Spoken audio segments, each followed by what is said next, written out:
Village.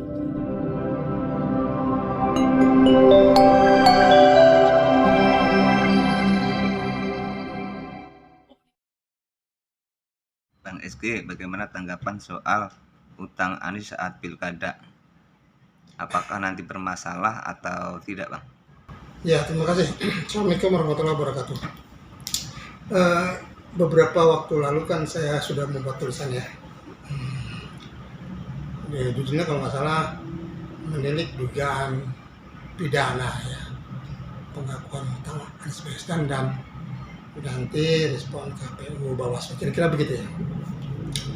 Jadi begini, ini kan sebenarnya sudah menjadi rahasia umum ya, siapapun yang maju dalam pilkada itu pada prinsipnya akan menggunakan dana pribadi atau dana pinjaman ya. Nah, kalau terkait dengan dana pilkada itu ada aturannya di Undang-Undang Pilkada. Nah, kalau mengenai pinjaman itu sebenarnya urusan personal ya. Dia bisa pinjam ke siapa saja gitu, ke siapa saja ya. Itu kan internal ya. Besarnya pun berapa saja nggak ada masalah gitu. Nah, pinjaman yang besar itu yang ke siapa saja itu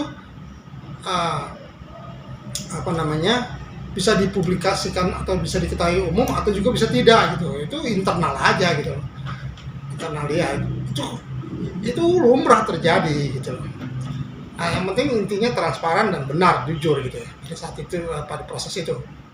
Nah, untuk kasus ini atau untuk persoalan ini, itu persoalan kesalahannya itu cuma satu.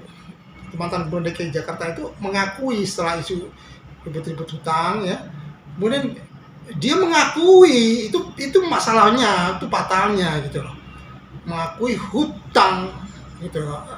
Bahkan dia menjelaskan ada suratnya, dia yang teken gitu ya, kemudian suratnya juga beredar, atau suratnya itu benar atau tidak kemudian beredar di medsos ya, yang diketahui total utangnya itu mencapai 92 miliar, ada atau utang ke-1, utang kedua 20 miliar, utang kedua 30 miliar. Itu persoalannya di situ. Mestinya nggak usah mengakui gitu loh secara terbuka di publik itu, karena pasti semua juga sepertinya sama ya beberapa. Nah, pada saat dia mengakui hutang, nah kemudian ini jadi masalah gitu loh ya. Nah, kalau mengakui hutang kemudian semua proses administrasinya benar gitu ya, ya aman-aman aja. Misalnya ya benar saya hutang, tapi itu saya laporkan ke KPU, bisa jadi pinjaman jatah saya. Nah, ini begitu dikonfirmasi dengan atau disinkronisasi dengan laporan dana kampanye, itu jomplang. Ini jadi problem gitu. Problemnya di situ. Nah, ini gimana? Ini panjang nih bentuknya, ini panjang ya. Ya di pilkada itu kan ada aturannya ya, menyumbang bahkan pinjaman pun diatur ya, nggak boleh melebihi itu ya. Saya ada di tulisan saya itu jelas. Kemudian kalau ini dikaitkan dengan dana kampanye, nah mantan Gubernur DKI itu pada saat pilkada itu cuma menyumbang 400 juta gitu. Nah, kalau hutangnya yang tercatat di surat hutang yang beredar di medsos 92 miliar, ini nggak sinkron gitu. Ini masalah gitu loh. Nah, berarti apa? Ada pinjaman, kan harta itu adalah hutang plus modal. Berarti ada kalau itu dianggap menjadi sumbangannya Anies juga ya, itu harusnya dilaporkan, tapi tidak dilaporkan ya. Nah, ini persoalannya. Nah, kemudian apakah ini bisa dianggap pelanggaran atau pidana?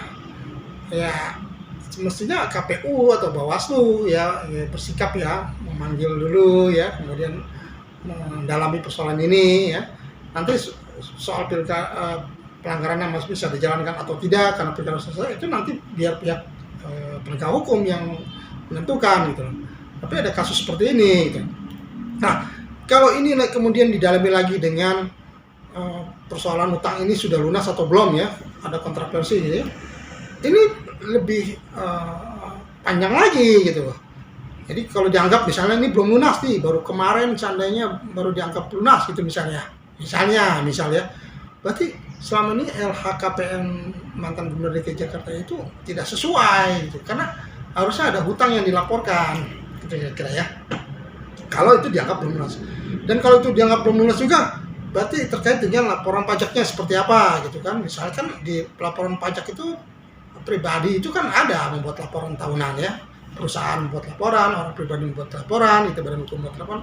Nah, itu di laporan pribadi atau ada perusahaan juga harus disebutkan tuh hartanya berapa dari pinjaman gitu ya. Kemudian bayar pajaknya berapa, kira-kira begitu. Nah, kalau itu misalnya dianggap utang misalnya, kemudian dari utang itu misalnya dianggap ada keuntungan, ya, kemudian bayar pajaknya berapa? ini akan panjang sebenarnya. Nah, apakah ini ya selesai karena pilkada sudah selesai, kemudian tidak bermasalah? Ya menurut saya sih mestinya harus didalami. Ya, KPU, Bawaslu itu harus memanggil mantan Gubernur DKI Jakarta Anies Baswedan, mengklarifikasi, mendalami persoalan ini, gitu ya.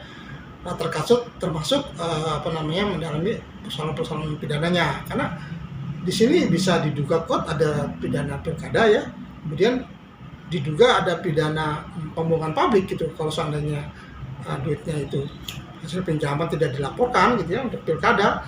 Berarti kan yang dilaporkan pinjaman sumbangan Anies 400 juta itu kan dapat dianggap sumbangan fiktif, karena sesungguhnya harta Anies ada di situ gitu ya, dari sumbangan dari proses pilkada yang puluhan miliar itu. Nah, ini didalami ya. Bahkan KPK juga bisa mendalami ini gitu terkait dengan laporan LHKPN gitu.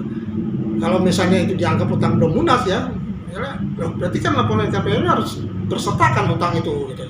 Kalau tidak, ya seperti apa? Berarti kan ada diduga laporan LHKPN-nya tidak sesuai gitu. Nah, kemudian juga dari instansi lain misalnya pajakan juga bisa melihat ini gitu. Tapi kan perpajakan untuk melihat dulu kasus ini. Kalau kasus ini kemudian dianggap utang itu memang belum dibayar, itu menjadi harta yang belum dilaporkan, itu juga bisa dipertanyakan. Nah, oleh karenanya ya, ini tidak serta-merta kemudian dianggap ya selesai gitu ya.